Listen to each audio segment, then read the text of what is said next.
Hello everyone, good morning. Welcome back to my YouTube channel. ಇವತ್ತು ವರ್ಷದ ಕೊನೆಯ ದಿನ 30th ಡಿಸೆಂಬರ್ 2025, ವೈಕುಂಠ ಏಕಾದಶಿ. ಎಲ್ಲರಿಗೂ ವೈಕುಂಠ ಏಕಾದಶಿಯ ಶುಭಾಶಯಗಳು. I started this log with beautiful morning view. ಬೆಳಗ್ಗೆನೇ ಈ ಥರ ಮಂಜು, ಹಸಿರು ವಾತಾವರಣ ನೋಡ್ತಿದ್ರೆ ಫುಲ್ ಪಾಸಿಟಿವ್ ವೈಬ್ಸ್ ಇರುತ್ತೆ ಡೇ ಫುಲ್ಲು. ನಿಮ್ಗೆ ಹೇಗೆ ಅನಿಸುತ್ತೆ? ನನ್ನ ಮಕ್ಳಿಗಂತೂ ಇನ್ನು ಅಜ್ಜಿ ಮನೆಯಲ್ಲಿರೋದ್ರಿಂದ ಅವ್ರಿಗೆ ಲಿಮಿಟ್ಸೇ ಇಲ್ಲ ಆಟ ಆಡೋದಕ್ಕೆ. ಚಳಿ ಅಂದಿರ, ಮಂಚು ಅಂದಿರ ತುಂಬ ಚೆನ್ನಾಗಿ ಆಟ ಆಡ್ತಾಯಿದ್ರು.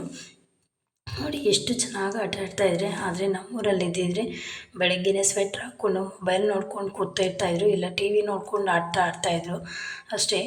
ಇಲ್ಲಂತೂ ಇನ್ನು ಅಜ್ಜಿ ಮನೆಯಲ್ಲಿ ಫುಲ್ ಫ್ರೀಡಮ್ ಬಂದುಬಿಟ್ಟಿತ್ತು ಅವ್ರಿಗೆ.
ವೈಕುಂಠ ಏಕಾದಶಿಯ ಪ್ರಯುಕ್ತ ನಾವು ದೇವಸ್ಥಾನಕ್ಕೆ ಹೊರಟ್ವಿ. ಅಮ್ಮನ ಮನೆಯಿಂದ ಜಸ್ಟ್ ವಾಕೇಬಲ್ ಡಿಸ್ಟೆನ್ಸ್. ನಾವು ಹೋಗಿದ್ದು ಸಾಯಂಕಾಲ.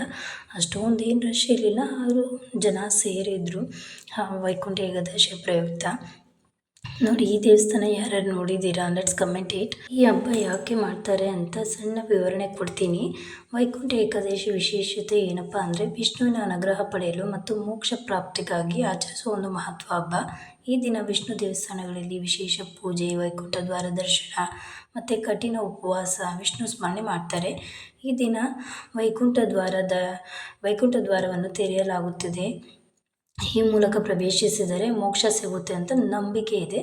ಈ ಹಬ್ಬವನ್ನು ಪುತ್ರದ ಏಕಾದಶಿಯ ಕಥೆಯೂ ಹೇಳಲಾಗುತ್ತದೆ. ಕೃಷ್ಣನು ವರ್ಣಲೋಕದಿಂದ ತಂದೆಯನ್ನು ಕರೆತಂದು ಮತ್ತು ಗೋಪಾಲರಿಗೆ ವೈಕುಂಠ ದ್ವಾರಚನ ನೀಡಿದ್ದ ಕಥೆ ಪ್ರಮುಖವಾಗಿದೆ. ಇನ್ನು ನಾವು ದೇವಸ್ಥಾನಕ್ಕೆ ಹೋಗಿದ್ದರಿಂದ ಸ್ವಲ್ಪ ಫೋಟೋಸು ತಗೊಂಡ್ವಿ. ನೋಡಿ ಎಷ್ಟು ಚೆನ್ನಾಗಿದೆ ದೇವಸ್ಥಾನ. ಇಲ್ಲಿ ದೇವಸ್ಥಾನ ನೋಡ್ತಾ ಇದ್ದರೆ ನನ್ನ ಮಗನಿಗೆ ನಾಮಕರಣ ಮಾಡಿದ್ದಿಲ್ಲಿ. ಸೊ ಹಾಗಾಗಿ ಸ್ವಲ್ಪ ಮೆಮೊರೀಸು ಕಲೆಕ್ಟ್ ಮಾಡ್ಕೊತಾ ಇದ್ದೆ, ಹೇಗೆ ಮಾಡಿದ್ವಿ ಅಂತ ಎಲ್ಲ ಸ್ವಲ್ಪ ಜ್ಞಾಪಿಸ್ಕೊತಾ ಇದ್ವಿ. ಇನ್ನು ರಶ್ ಅಂತೂ ಹೇಳೋಕ್ಕೆ ಸ್ವಲ್ಪ ಮಟ್ಟಿಗೆ ಇತ್ತು.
ಐ ಹೋಪ್ ಈ ವಿಡಿಯೋ ನಿಮ್ಗೆ ಇಷ್ಟ ಆಯಿತು ಅಂದ್ಕೊತೀನಿ.